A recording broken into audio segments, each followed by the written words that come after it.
South India को गुस्सा क्यों आता है? Well, the top of the mind answer would be Hindi imposition, but increasingly the war is over economics. The 5 southern states are sparring with New Delhi over fiscal numbers, over what they get for every tax rupee they contribute, over how much financial autonomy they get to enjoy in their respective states. Karnataka Chief Minister Siddharamaiah's economic advisor is proposing an economic alliance of the southern states. A protest has been organized in New Delhi against the centre's tax devolution. The DMK government is planning a protest against the centre too, alleging interference in the state's fiscal autonomy. Kerala MPs are expected to participate in this protest. Kerala meanwhile has filed a suit in the Supreme Court against the union government for imposing limits on the state's borrowing capacity. Tamil Nadu Chief Minister M.K. Stalin has promised to back Pinarayi Vijayan to the hilt in this issue. While the Jagan Mohan Reddy government in Andhra Pradesh and Revanth Reddy government in Telangana are not protesting right away, murmurs over fiscal numbers have emanated from there too. It is quite clear that the southern states governed by non-BJP parties are rising up against the centre over what they perceive to be an unfair deal. The common accusation is that the centre favours the Hindi belt, which also happens to be mostly BJP-ruled states when it comes to devolution of distributing tax money. Basically, the south states feel they are giving more and getting less, so less that they don't have enough for their own people. But that's the politics of it. Let's talk numbers. Take the case of Karnataka. In the interim union budget 2024-25, the union government has allocated 44,485.49 crore rupees to Karnataka as the state's share in taxes and duties. 3.647 is the percentage that the 15th Finance Commission had recommended for the state. So, why is the Siddharamaiah government complaining? Well, Karnataka's share in tax devolution fell from 4.713% under the 14th Finance Commission to 3.647% under the 15th Finance Commission. Siddharamaiah says that Karnataka incurred a loss of 1,87,000 crore rupees under the 5 years of the 15th Finance Commission. Now on to Tamil Nadu. In his letter to Kerala Chief Minister Pinarayi Vijayan, Stalin lamented 3 things. 1. He said that the centre fixed the GSDP growth at 8% while calculating the net borrowing ceiling.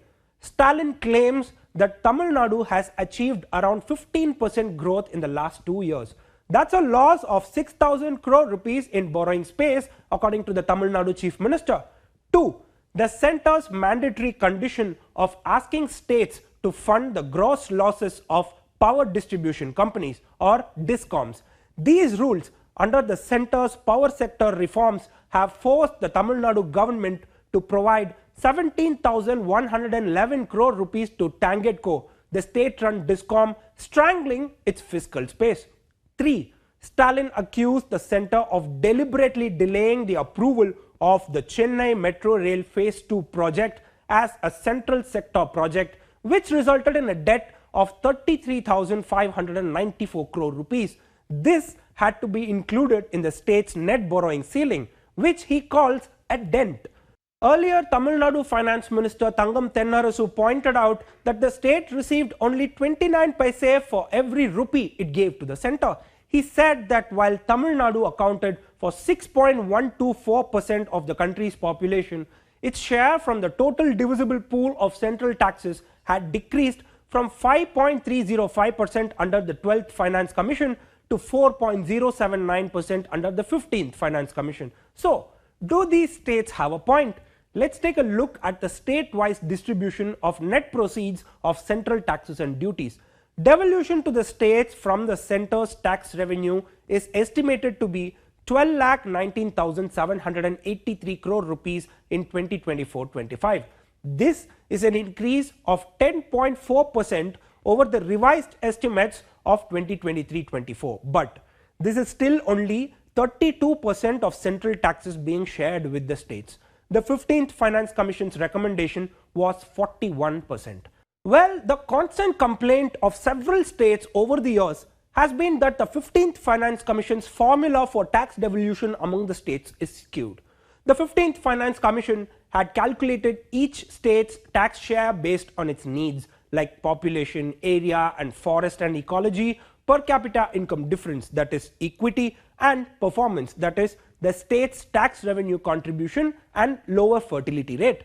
There is weightage for each of these factors, and here is where the contention begins. The weight assigned to needs was 40% for population, 45% for equity and 15% for performance. This formula meant that Uttar Pradesh and Bihar got 17.9% and 10% respectively in the 15th Finance Commission. Karnataka, Kerala and Tamil Nadu got 3.647%, 1.925% and 4.079% respectively. Over the years, Karnataka, Tamil Nadu and Kerala have seen a sharp decline in tax devolution. From 5.34% in 10th Finance Commission, Karnataka got 3.647% in 15th Finance Commission. Kerala had 3.88% in the 10th Finance Commission, but in the 15th Finance Commission, it is 1.925%. Tamil Nadu has also seen a huge decline. But on the other hand, Maharashtra, which had 4.63% in 11th Finance Commission, now has 6.317%. Uttar Pradesh currently gets 17.939% and Bihar gets 10.06%. The next delimitation scheduled for after 2026 is another cause for concern for the southern states. A paper published ahead of the 2019 general election said that if Lok Sabha seats are redistributed across states after the delimitation exercise, then states in the north may gain more than 32 seats at the expense of southern states. The 5 southern states may end up with approximately 24 fewer seats. Fewer seats in the Lok Sabha translates into lesser say in matters of national interest. The southern states ask to know, we have developed our economies and controlled our population. Why are you punishing us for this when in fact you should be rewarding us for it?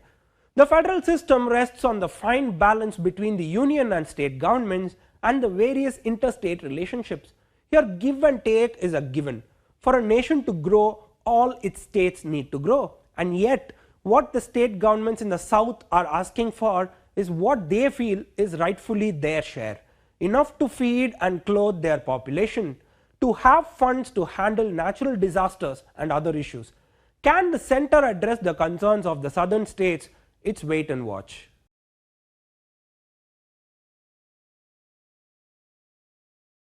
Subscribe to the Federal's YouTube page for more news and updates.